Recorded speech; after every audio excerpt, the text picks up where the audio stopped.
We have a breaking news update. This morning around 9 o'clock, a flight from JFK to London has crashed. It is believed that a malfunction in the aircraft is the cause. As of now, no survivors have been found, and the search continues. I couldn't believe my ears as the news suddenly broke into my morning routine. I felt as if I had been struck in the head with a blunt object, a wave of shock overwhelming me. My husband was on that plane. Despite my emotions, the news continued to monotonously deliver more bad tidings. The search is still ongoing, but there are no survivors. I felt nauseous as I repeatedly tried to call my husband, Ethan, but couldn't get through. Holding back my tears, I desperately called my best friend. My name is Victoria. I live with my husband Ethan and our daughter Kristen. I used to work at the same place as Ethan, but I left my job when we got married, fearing it might affect our family life. Now, I work part-time while Kristen is at kindergarten, helping with the household finances. I am truly glad we bought a house before getting married. Not having a mortgage was less stressful than I had ever imagined. Juggling housework, childcare, and work was harder than I thought. But Ethan's support and parenting never made it feel too stressful. We had built a good home where we could support each other in times of trouble or hardship. However, I had recently been troubled by something. Ethan, why don't you take Kristen to the park? It's been a while. What? Now? Not necessarily now, but I've noticed you haven't played together much lately. Mom, stop. I don't want to go to the park with Dad. And if Kristen doesn't want to go, it can't be helped. We'll go when she feels like it. Kristen had suddenly become cold towards Ethan. Even at 5, a girl might start having a phase where she doesn't want to be around her father. I was worried about this sudden change. It was unusual for Kristen, who loved the park, to completely avoid it. I couldn't pinpoint the reason and was feeling anxious, just observing the situation for now. And there was another thing. Around the time Ethan stopped taking Kristen to the park, his work suddenly increased. He started working on weekends, staying late every day. And the frequency of his business trips increased to almost once a month. His workload was immense, and I was worried he might collapse. He said his department had changed, so this might continue for a while. I worried, but with Kristen keeping her distance from Ethan, I found this new dynamic somewhat a relief. Was she being cold? When her frustrations piled up, I often fell ill. That's when I would talk to my best friend, Claire. So, yay. My husband seems to be exploited at work. How's your husband doing? Wow, it's hard to believe he's working at the same company. We don't have such issues. Really? Maybe it's just his department. Claire and Ethan were colleagues when I worked there. I had already quit due to marriage and Claire had due to her pregnancy. Now only their husbands were left working there, making it easier for them to relate. Kristen adored Claire and was thrilled at the prospect of having dinner with her. As they were eating and venting, Ethan returned home around 7 o'clock, which was unusually early for him, who typically returned after 11 o'clock. Welcome back. You're early today. I'm home. I've got a business trip starting tomorrow, so things will be a bit hectic in the room. That's sudden. Where to this time? What time are you leaving in the morning? I'll prepare breakfast accordingly. I'm off to London for a week. I have a 9 o'clock flight from JFK. but I need to stop by the office first, so I'll leave home at 5:30. Claire, please feel free to stay as long as you like. Ethan quickly exchanged a few words and then shut himself in his room. A sudden trip to London starting tomorrow. My frustration with the company's harsh treatment of its employees was evident. But Claire noticed my distress and tried to soothe me. Are you okay? These sudden business trips, especially for a week, must be tough with Kristen still being so young. Claire. Okay, this is too much. I'm going back now and will ask my husband to investigate. We'll conduct a thorough department audit. We need to use his position in internal auditing. As soon as she said this, Claire quickly got ready, hugged Kristen, and hurriedly left. On the day of the trip, it was Saturday, so there was no work for me and no kindergarten for Kristen. We decided to go to the park as Kristen woke up. While leisurely getting ready and turning on the TV, a news flash suddenly appeared. Breaking news. This morning around 9 o'clock, a plane bound for London from JFK Airport crashed. It is believed that a malfunction in the aircraft is the cause. As of now, no survivors have been found, and the search continues. I couldn't comprehend what I was hearing. JFK. 9 o'clock. London. All the words matched. I felt as if I had been struck in the head with a blunt object. Ethan was on that plane. The news continued to deliver bad tidings, disregarding her feelings. The search is still ongoing, but there are no survivors. I desperately hoped Ethan wasn't on that flight. My hands trembled, and I kept dropping my phone as I tried to call Ethan. Why won't it connect? Unable to get through, I resisted the nausea rising in my throat and kept calling. As the failed attempts increased, her composure slipped away, and tears streamed down her face. Unable to bear it alone any longer, I called Claire. That's terrible. Wait, I'll call my husband right now to check the flight details and get back to you. Thank you. Claire, I'm sorry for always troubling you. Thank you so much. I was only able to cry in response to Claire's kind words. After crying my heart out, I regained some composure.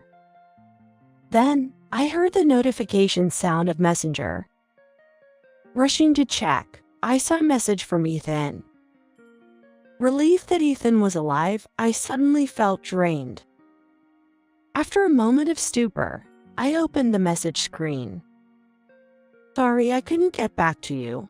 I've just arrived at the office. What's up? No matter how many times I read the message, I couldn't comprehend it.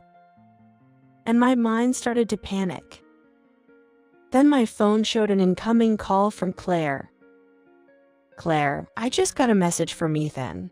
What should I do? Victoria, are you okay? What did it say? He said he just got to the office. Victoria, listen calmly. Ethan has taken a 10-day leave starting today. Also, his department is very clean. They hardly ever work overtime or on weekends. What? The content was so shocking that my vision blurred. What did I just hear? Ethan's department is clean. Then what about all this time? Victoria, stay there. I'm coming over right now. Don't do anything. I knew Claire was on her way, but my mind was elsewhere. I was about to call Ethan when I heard a voice. Mom. I wonder how long she has been awake. She approached hesitantly and began to speak in bits and pieces. Mom, when Dad goes to the park, he always meets up with a woman. Then they play strange games together. That's why I find it boring to go to the park with Dad. What? Meeting up with another woman? Obscene? Yeah, there's this woman, Becky. She always says she wants to be my mom. It's really scary. It was a shock. Now I understood why Ethan was so eager to take Kristen to the park. And a different kind of nausea surged within me. Using our child as a cover and engaging in amorous activities in front of her was disgusting. Claire's voice, full of concern, came from the phone, but I couldn't utter a word. My breathing became shallow, and I lost consciousness. How long had passed? When I woke up, I saw Claire looking worried and Kristen with tear-swollen eyes. It seemed I had fainted from the overwhelming stress. Fortunately, I was unconscious for only about 2 hours. After waking up, I felt oddly clear-headed. Once my thoughts were organized, anger bubbled up at the repeated lies and the infidelity involving their child. I couldn't just lie there. I got up, thanked the two for their concern, and started looking for evidence. Surprised by my sudden action, they nevertheless helped me once they understood her intent. We ruthlessly searched Ethan's room and found a locked drawer in his desk. Annoyed by the lock, I searched for the key in its usual hiding place and, unsurprisingly, found it. Opening the drawer, we found a mountain of photos with Ethan and his mistress, some too explicit for Kristen to see. I'm irritated that he left the key in the usual place. But to think he was collecting these kinds of photos. I can't believe how much he underestimated me. This is beyond despicable. Wait, I know this woman. Kristen, can you wait here and eat the snacks I brought while Mommy talks to Aunt Claire? Okay. Mommy, Sister Claire, good luck. Apparently, Claire recognized the woman in the photos. While Kristen was eating her snacks, we went to another room to talk. This woman, I knew I recognized her. She's the president's secretary, no doubt about it.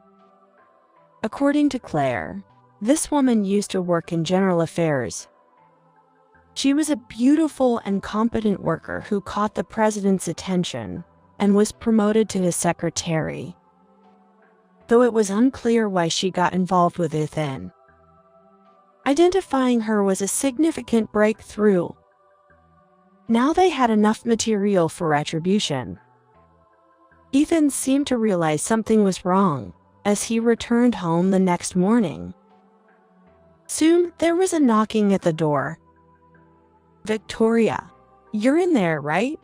I can open the house. Let me in. Who might you be? What? It's me, Ethan. Stop joking around. I come home to find all my stuff outside. And the key doesn't work. What's going on? Don't you have any idea? What about the business trip that's actually a vacation? I was surprised by the coldness in my own voice. Ethan seemed to finally grasp the situation. The vacation, right? I was supposed to go to Hawaii starting today. I'm sorry. I was just tempted. I truly regret betraying you. I really love only you and Kristen. Since when? What? Since when have you been with Secretary Becky? How do you know about her? For about 2 years. I started finding our peaceful life boring. And that's when I met her. Boring. She was exciting in many ways. It was all new to me. It made me feel alive, and before I knew it, I couldn't stop. I see. Then I'll free you from this boring life. In many ways. Wait, let's talk properly. I truly love you, Victoria.